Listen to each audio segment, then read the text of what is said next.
আসসালামু আলাইকুম, শুভ সকাল। বাংলাদেশি ব্লগার শবনম চ্যানেল থেকে আপনাদের সবাইকে স্বাগত জানাচ্ছি। দূরে কিংবা কাছে, দেশ বা দেশের বাইরে যে যেখান থেকে বসে আমার ভিডিও দেখতেছেন সবার জন্য আন্তরিক শুভেচ্ছা, দোয়া আর ভালোবাসা। সবাই কেমন আছেন বন্ধুরা? আশা করি সবাই ভালো আছেন, আমরাও আলহামদুলিল্লাহ ভালো আছি। তো এখন সকালবেলা ফজর নামাজ কালাম পড়ে একটু হাঁটতে বের হচ্ছি। সারাদিনের কর্মব্যস্ততার মধ্যে নিজের স্বাস্থ্য তো ঠিক রাখতে হবে, তাই না? তো স্বাস্থ্য ঠিক রেখেই তো সব কিছু করতে হবে, তা না হলে তো কিছু করা সম্ভব নয়। ওই জন্য একটু হেঁটে আসি, আর আজকে সারাদিন কী করবো মোটামুটি শেয়ার করবো আপনাদের সাথে। তো ততক্ষণ আমার সঙ্গে থাকবেন, দেখতে থাকবেন প্লিজ। আর দেখুন, দেখলেই ভালো লাগবে, ভালো লাগলেই মায়া লাগবে আমার জন্য, তাই না? না দেখলে তো কোনো মায়া লাগে না। তো আমাকে দেখুন, আর যদি ভালো লাগে অবশ্যই সাবস্ক্রাইব করে দিবেন, প্লিজ সাবস্ক্রাইব করবেন, লাইক দিবেন, ফ্রেন্ডস ফ্যামিলির মাঝে শেয়ার করে দিবেন। তো বন্ধুরা আমার সঙ্গে থাকবেন, আমাকে সাপোর্ট করবেন, আপনাদের ভালোবাসা আর দোয়া চাই, আপনাদের জন্য আমার অনেক দোয়া শুভকামনা। তো চলুন আমরা আজকে সারাদিন কী করি আপনাদের সাথে শেয়ার করবো, আর একটু বাড়ি থেকে একটু ঘুরে আসি।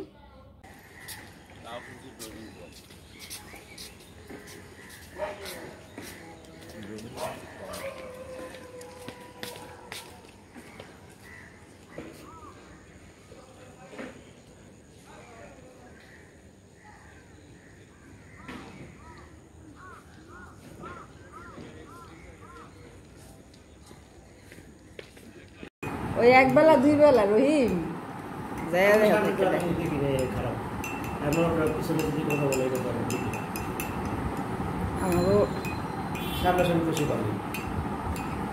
কফি খাচ্ছে। এই যে আমার তাজের বাপি, আমাদের বাসার বড় বাবুর্চি, বুঝছেন? এই যে বড় বাবুর্চি এই যে কফি বানাইছে। ওই যে দেখেন, এই যে বুঝছেন না যে মিথ্যা কথা বলতেছি, মিথ্যা না কিন্তু সত্য সত্য কথা বলতেছি। এই দেখেন, এই যে আমারটা, আর এটা হলো তারটা, এই তারটা, আর এই যে আমারটা, দেখতেছেন? এই যে তারটা, এই যে আমারটা। আর সে খাবে, তারে কিন্তু দেখানো যাবে না, বুঝছেন? তারা দেখানো যাবে না, কারণ সে হলো খালি গায়ে, সেজন্য তাকে দেখানো যাবে না। আপনারা কফি দেখলেন, ঠিক আছে? সকালবেলা নাস্তা করলাম দুজনে, এখন খাই, তারপর আবার কথা বলবো। এখন সকালবেলা, বুঝতে পারছেন? হেঁটে আসলাম সকালবেলা, হেঁটে হেঁটে তারপরে যেন নাস্তা পানি খেলাম। লাইক দিয়ে যান, ঠিক আছে? লাইক দেন, ভুলে যান না। বোনের এত এত পরপর মনে করেন না, বুঝছেন? বোনের এত পরপর মনে করেন না, বোনের একটু আপন মনে করেন না, একটু দেখেন, দেখলেই তো মায়া লাগবে। না দেখলে কারোর জন্য কখনো মায়া লাগে বলেন? দেখলেই তো মায়া লাগে, যেতে যেতেই মায়া লাগবে।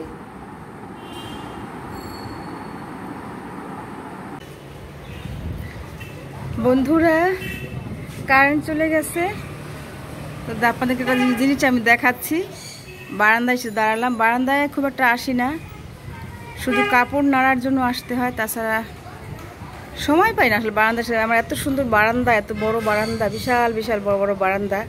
আর দেখেন না কি সুন্দর বাতাস, প্রচুর বাতাস আমার বারান্দায়। আর এটা দক্ষিণ সাইড, তো দক্ষিণ সাইড খোলা। একটা জিনিস আমি আপনাদেরকে দেখাচ্ছি, ওই যে দূরে দেখা যায় না, আমাদের বাড়ির সামনেই আর একটা বিল্ডিং হচ্ছে। এই যে বিল্ডিং এর কাজ চলতেছে, তো এইখানে এই যে বালি, জুম করে দেখাচ্ছি, বাড়ির সামনে সবসময় ইট আর বালি এভাবে স্তূপ করে রাখে। আর ওই বালিগুলো আমার বারান্দায় এসে কি দশা করে রাখে দেখাচ্ছি আমি। এই যে বালি এসে, এই যে দেখাচ্ছি, জুম করে দেখাই। এই যে বাইরে থেকে বাড়ি বাতাসে বালি এসে কিভাবে দেখেন স্তূপ হয়ে গেছে, মানে বাতাসের দোলায় দোলায় এখানে এসে জমেছে বালিগুলো। আর দেখেন সেই বালির মধ্যে কেমন ইচ্ছে করে কোনো রোপণ করতে হয় নাই, গাছ হয়েছে। এই যে দেখা যায়, এই যে গাছ হয়ে গেছে। গাছ কই গেল রে? এই যে গাছ, বাইরে থেকে বালি এসে এসে এখানে এইভাবে জমেছে, জমে দেখেন এই যে গাছ হয়ে গেছে এখন।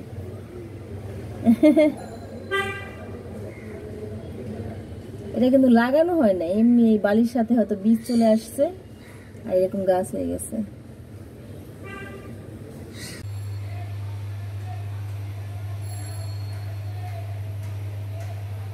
পালং শাক রান্না করবো আজকে। ভাত,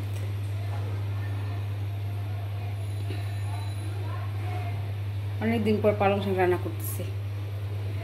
এই আলু, পেঁয়াজ, পালং শাক লবণ দিয়ে সিদ্ধ করে তারপরে বাগার দিব।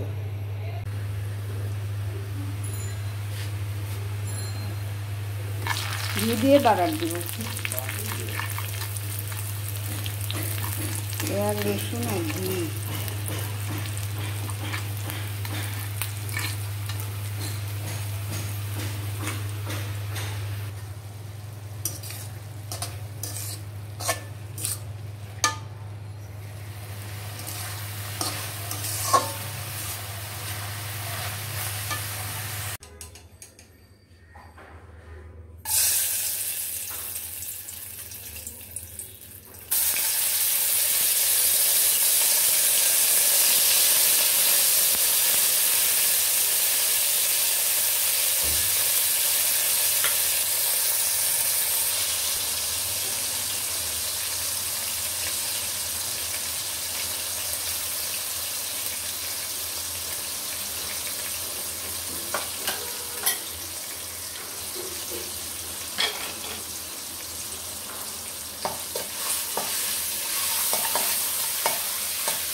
চিংড়ি মাছ দিয়ে দিলাম।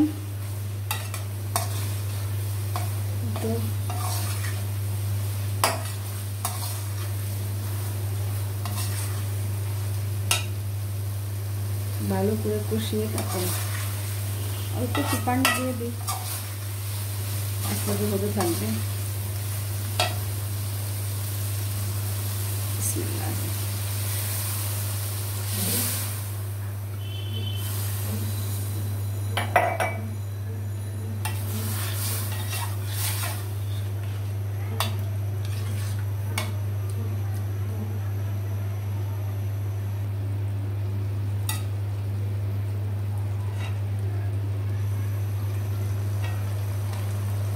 হয়ে গেল রান্না। কচুর ছড়ি দিয়ে চিংড়ি মাছ দিয়ে কচুর ছড়ি চচ্চড়ি। খেতে কিন্তু দারুণ টেস্টি, অনেক টেস্টি, অনেক মজাদার একটা খাবার। সবজি চিংড়ি মাছ দিয়ে রান্না করলে খুব পছন্দ আমার তাজা বাপির, আমাদের সবার খুব পছন্দ। বিসমিল্লাহির রহমানির রহিম।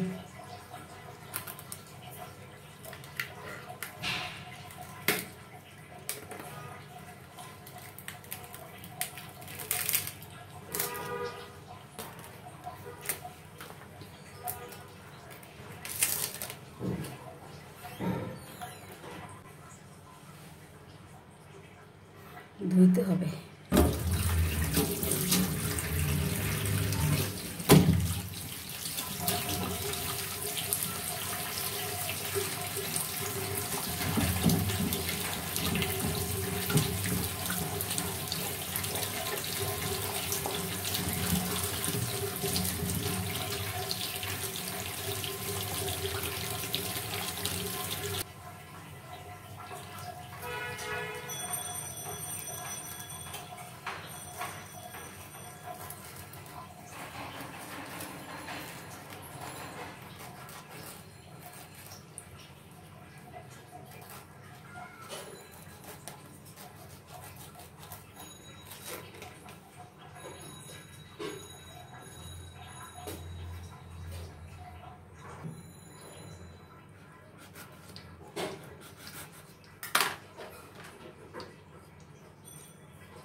তালটাকে ছুললাম, তারপরে ভালো করে ধুয়ে নিলাম।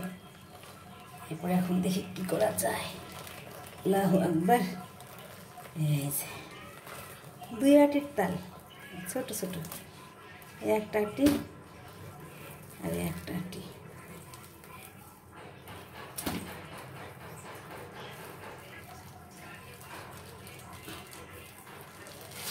বাবারে কষ্ট, অনেক কষ্ট করলাম, বাপরে বাপ। এই জায়গাটা কেমন জানি বাদুরের চোষা, এটাকে আমি কেটে ফেলে দিই।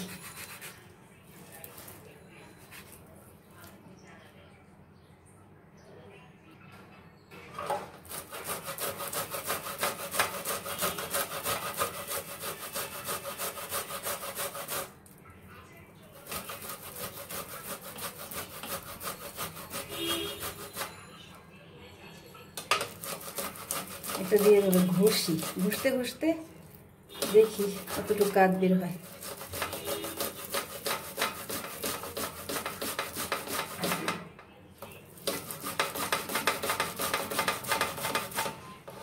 এই যে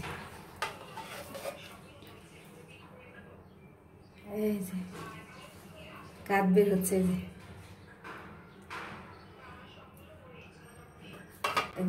ঘষতে থাকি না, তারপর যখন ঘষতে ঘষতে অনেক কাঠ বের হয় তখন আবার দেখাও, ঠিক আছে বন্ধুরা। আমার তালের রস বের করার মানে যথেষ্ট অভিজ্ঞতা বলবো না, মানে আমার জানা আছে যে আমি দেখেছি, আমার মাকে দেখেছি, তারপর আমাদের পাড়ার দিদিমাকে দেখেছি। দিদিমারা হলো আশ্রা দিয়েই করতো, আশ্রা দিয়ে আশ্রাতো। তখন তো আশ্রা ছিল, লোহার আশ্রা, ওটা দিয়ে আশ্রাতো। এখন তো আধুনিক যন্ত্রপাতি, তো এটা আমার নিজের বুদ্ধি থেকেই, আমার মাথা থেকে আসলো যে আমি তো এটা কেমন করে কী করতে হয় জানি না, তো যদি এই যে গ্রেটার আছে না, এটা দিয়ে ট্রাই করে দেখি হয় নাকি। তো দেখতেছি মোটামুটি, এই তো অনেক কষ্ট হচ্ছে অবশ্য, এটা বের করাটা অনেক কষ্ট, তো হচ্ছে আলহামদুলিল্লাহ, তো মোটামুটি হচ্ছে। এটা একটু বড়া করবো আবার।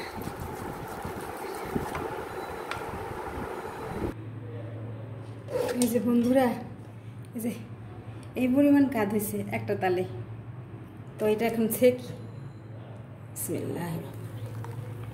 আমার প্রথম সব কিছু প্রসেসিং করা তো তালের, ওই জন্য আর কি একটু খুব স্লো হচ্ছে। আর ওই যে ঘষাটা, ওই যে গ্রেটারে ঘষলাম না, ওটা অনেক কষ্ট হয়েছে আমার, কারণ আমার জয়েন্ট পেন তো, আমার হাতে ব্যথা, ওর জন্য অনেক কষ্ট হয়েছে। তবে গ্রেটারের বয়স প্রায় 15-16 বছর, ওটা দিয়ে কখনো এরকম হার্ড পরিশ্রম করানো হয় নাই। যার ফলে ওটা কেনার সার্থক আর কি, যে একটা তাল ঘষে এরকম কাজ বের করে ফেললাম আলহামদুলিল্লাহ। আর এই তো সেকে নিলাম আর কি, এই যে দেখা যায়, এই যে সেকে নিলাম।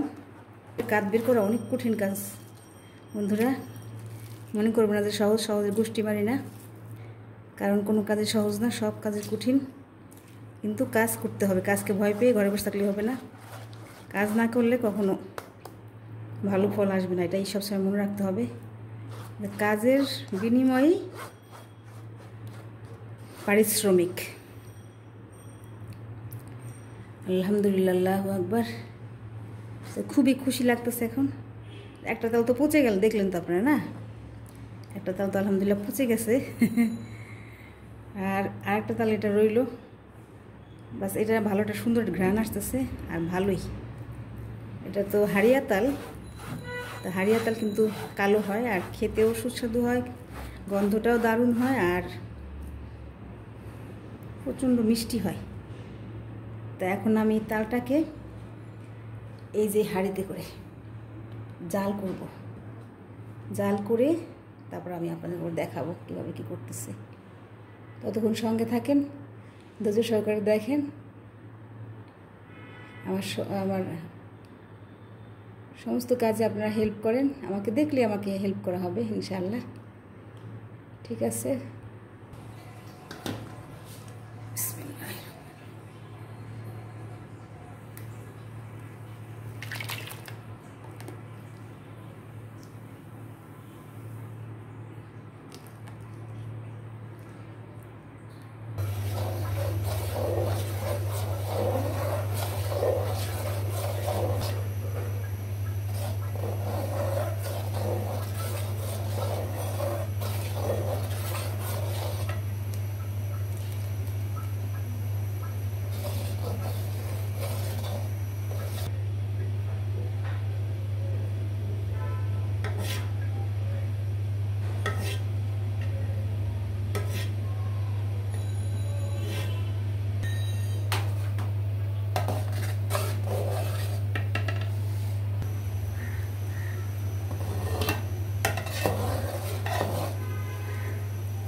তাল উতরাই গেছে, এখন এটাকে চুলাটা বন্ধ করে দেব।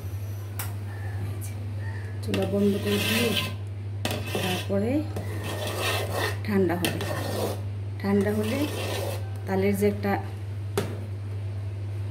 পানি আছে, ওই পানিটা আমি আলাদা করে ফেলবো, সেকবো। আচ্ছা, এটা থাকুক চুলার উপরে, আস্তে আস্তে ঠান্ডা হয়ে গেলেই পানিটা আর তালটা আলাদা হয়ে যাবে, পরে আবার দেখাবো।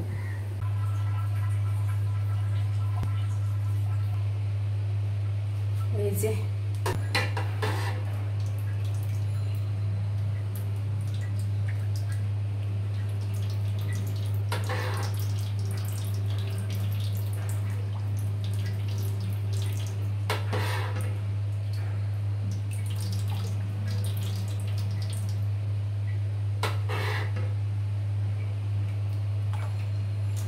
এভাবে আমি সবগুলো তাল ঢালি, তারপর আপনাদেরকে দেখাই। এই যে ন্যাকড়ার মধ্যে ঢেলে তারপর এটার মধ্যে গিট্টু দিয়ে এখানে ঝোলা রাখছি, আস্তে আস্তে পানিটা যে পানিটা বের হয়ে যাবে। আর ভিতরে ছানার মতো যে তালের যে একদম অরিজিনাল যে ইয়াটা কাঠটা, ওটার ভিতরে ন্যাকড়ার ভিতরে রয়ে যাবে। আপাতত এটা ঝরুক, পরে আবার দেখাবো আপনাদেরকে।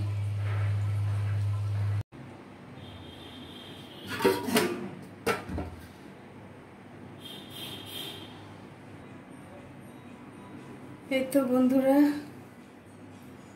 তালটা যে তালের কাঠটা দেখা যায়, এই যে তালের কাঠটা করে নিলাম। দেখেন একদম পুরো কাঠ, এখন আর কোনো পানি নেই। তো এই তো বন্ধুরা, আমি তালটাকে ভালো করে গুলে তারপরে চুলায় জাল করে পরিষ্কার কাপড় দিয়ে ছেঁকে নিলাম, সুতির কাপড় দিয়ে। এখন এই যে এইটুকু হয়েছে আর কি, এটা ছেঁকে নিলাম জাল দিয়ে। যে পানিটা ফেলে দিলাম এই কারণে, যদি মাতলা বা তিতা হয় তাহলে ওই পানির সাথে ওই তিতাটা আর মাতলাটা চলে গেছে। ওই জন্য এখন শুধু পিওর তালের কাঠটা রয়ে গেল। এখন এটা আমি নারকেল দিয়ে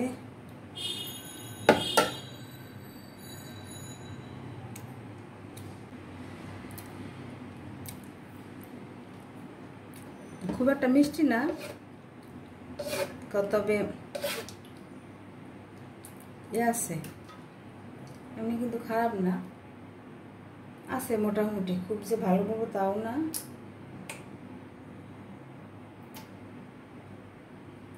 কারণ এটা আমার গাছের না, এটা হলো কেনা। তো কেনাটা আমি তো আর ভিতরে ঢুকি না, ঠিক না? কেনাটা যতটুকু হয় যা হয়।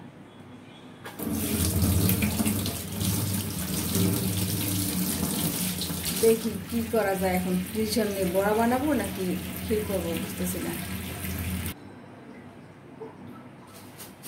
চিনি দিলাম। বন্ধুরা, বড়া বানাবো, এটা ক্ষীর করবো না, কারণ সুজি সুজি সুজি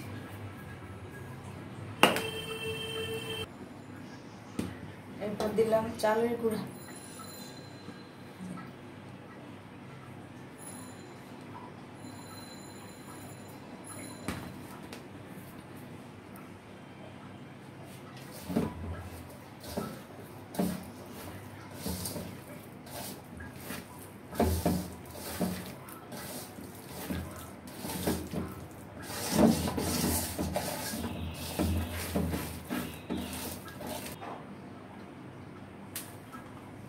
আর একটু লাগবে চালের গুঁড়া।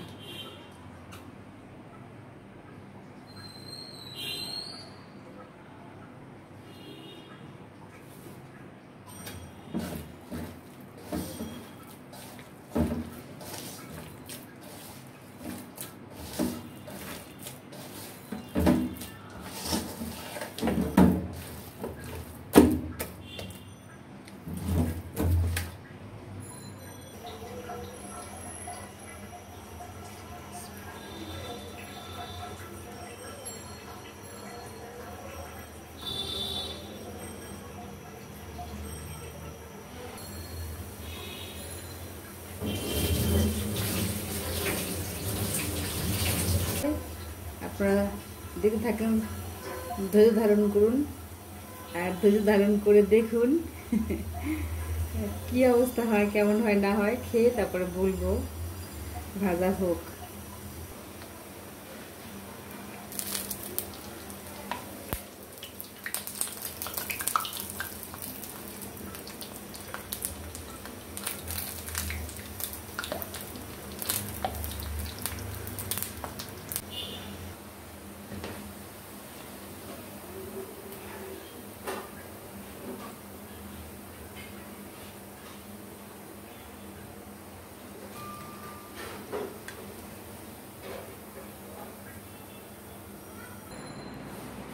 এই তো তালের বড়া হয়ে গেল। একটা খেয়ে ট্রাই করে দেখি কেমন হচ্ছে, তাই না?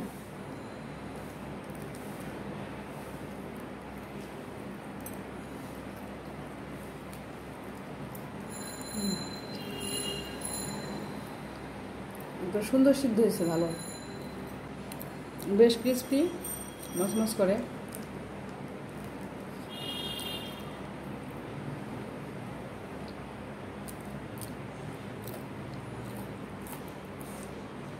ভালোই, খারাপ না। খেজুরের গুড় দেওয়ার কথা ছিল, কিন্তু দিলাম না। কেন জানেন?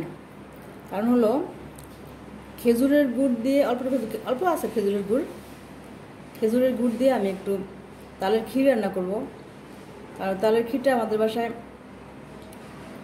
তাদের বাপি খায়, তাজা খায় না, যার কারণে নারকেল আর খেজুরের গুড় আর দুধ দিয়ে তালের ক্ষীরটা রান্না করব। আর এইখানে পাউডার দুধ দিয়েছি, মনে নেই আপনাদের দেখাইতে, তখন ক্যামেরা অফ ছিল, ভুলে গেছি। এর মধ্যে আছে হলো বড়ার মধ্যে আছে সুজি, চালের গুঁড়া, চিনি, লাল চিনিটা, আর হলো আপনার পাউডার দুধ। আর এটা খেতে অনেক টেস্টি হয়েছে, খুব ভালো হয়েছে, ভালোই মজা লাগতেছে। তো ধন্যবাদ সকলকে ভিডিও দেখার জন্য। আর আপনারা ভালো লাগলে লাইক দিবেন, ফ্রেন্ডস ফ্যামিলির মধ্যে শেয়ার করবেন, প্লিজ সাবস্ক্রাইব করবেন। আল্লাহ হাফেজ, আসসালামু আলাইকুম।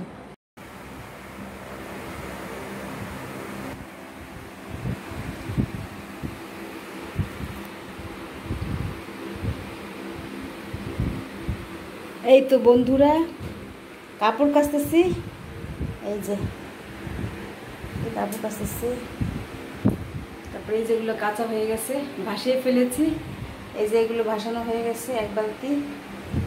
আর এই যে এখন রাত অনেক হয়ে গেছে, সারাদিন সংসারে অনেক কাজকর্ম করেছি, সময় পাইনি, আর এনার্জিও থাকে না এত কাজ করলে, কাপড় ধুতে অনেক কষ্ট লাগে। আর এখন এগুলো আমি এশারের নামাজ পড়ে তারপরে যে কাপড় কাচতে আসলাম। তো মোটামুটি প্রায় হয়ে গেছে কাপড় কাচা, শুধু একটা বিছানা চাদর আছে, এটাকে এখন কাচবো তারপরে বাসাবো। আর ওই যে একটা দেখতে পাচ্ছেন, ওই যে বাথরুমের দরজার সামনে, ওটাও রেখে দিলাম, ওটা আজকে ধোবো না, পরে আবার ধুয়ে নেব। তো বন্ধুরা এইভাবে কিন্তু কর্মব্যস্ততার মধ্যে সারাদিন কাটে, সারাক্ষণে কোনো না কোনো কাজ নিয়ে ব্যস্ত থাকি। কাজ